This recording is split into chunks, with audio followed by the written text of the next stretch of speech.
अगर आप ताकतवर बनना चाहते हैं, मांसपेशियां बढ़ाना या वसा कम करना चाहते हैं तो ज्यादा प्रोटीन लेना हमेशा अच्छा रहता है। लेकिन जैसा कि कुछ लोग कह सकते हैं, सिर्फ खाने से सारा प्रोटीन पाना मुश्किल हो सकता है। यहीं पर प्रोटीन सप्लीमेंट्स काम आते हैं, जो कुछ गिने चुने फिटनेस सप्लीमेंट्स में से एक हैं जो मुझे आपके पैसे के लायक लगते हैं। और अगर आप पूछें तो ज्यादातर लोग कहेंगे कि प्रोटीन सप्लीमेंट लेने का सही तरीका वह प्रोटीन से है जो दूध में प्राकृतिक रूप से पाया जाता है। हालांकि जब आप वह प्रोटीन सप्लीमेंट्स की दुनिया में उतरते हैं तो आप एक आम समस्या से टकरा सकते हैं। कौन सा वह प्रोटीन चुनना चाहिए, वह कॉन्सेंट्रेट या वह आइसोलेट? इस वीडियो में हम इन दोनों तरह के वह के बीच के अंतर समझेंगे और देखेंगे कि आपको किस वह को चुनना चाहिए। चलो वह कॉन्सेंट्रेट के बारे में बात करें। वह कॉन्सेंट्रेट, जैसा कि आप अनुमान लगा सकते हैं, दूध में प्रोटीन को केंद्रित करके बनाया जाता है। माइक्रोफिल्ट्रेशन जैसी प्रक्रियाओं के बाद वह कॉन्सेंट्रेट में आमतौर पर 80% प्रोटीन होता है, बाकी 20% में दूध की शक्कर, वसा और स्वाद होते हैं। डबल चॉकलेट मेरा पसंदीदा है। यहाँ एक महत्वपूर्ण बात है दूध की शक्कर, कुख्यात लैक्टोज, जिसे कुछ लोग सहन नहीं कर पाते। फिर वह आइसोलेट है जो आयन एक्सचेंज और अल्ट्रा फिल्ट्रेशन से प्रोटीन को और अधिक अलग करता है। इससे 90% या अधिक प्रोटीन मिलता है, जो कॉन्सेंट्रेट के 80% से ज्यादा है। अतिरिक्त फिल्ट्रेशन वसा को हटाता है और महत्वपूर्ण बात यह कि यह लगभग सारा लैक्टोज निकाल देता है। इसके अलावा वह कॉन्सेंट्रेट और वह आइसोलेट में कोई खास अंतर नहीं है। दोनों में समान अमीनो एसिड प्रोफाइल और उच्च अवशोषण व पाचन शक्ति होती है।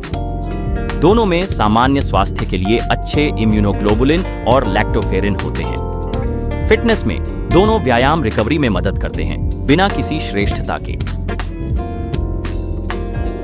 शरीर संरचना के मामले में दुर्भाग्य से दोनों की सीधी तुलना का शोध कम है। हमारे पास अलग अलग डेटा है जो दोनों को समान कैलोरी वाले नियंत्रणों से तुलना करता है। इस मामले में भी दोनों एक दूसरे के समान ही अच्छा काम करते हैं। मूल रूप से वे वही हैं जो वे हैं। प्रोटीन, कुल प्रोटीन सेवन, चाहे वह कॉन्सेंट्रेट, आइसोलेट या पूरे खाद्य से, सबसे महत्वपूर्ण है।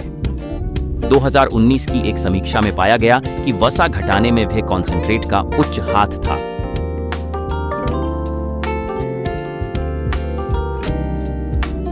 लेकिन शोधकर्ताओं ने स्पष्ट किया कि इन अध्ययनों में कम गुणवत्ता के कारण पूर्वाग्रह का बहुत ज्यादा खतरा था। दरअसल वे कह रहे थे कि इन अध्ययनों ने अनजाने में ऐसी प्रक्रियाएं अपनाई हो सकती हैं जो निष्पक्ष नतीजों को प्रभावित कर सकती हैं। तो हमें भय से ज्यादा वसा घटाने के नतीजों को बहुत सावधानी से लेना चाहिए। अब सवाल यह है कि आपको कौन सा भय लेना चाहिए, कॉन्सेंट्रेट या आइसोलेट? सब कुछ देखते हुए ज्यादातर लोगों के लिए वह कॉन्सेंट्रेट सबसे उपयुक्त है। यह रिकवरी और मांसपेशियों की वृद्धि में आइसोलेट जैसे ही फायदे देता है और शायद वसा घटाने में भी ज्यादा मददगार हो सकता है। लेकिन सबसे अहम बात, यह आमतौर पर सस्ता होता है।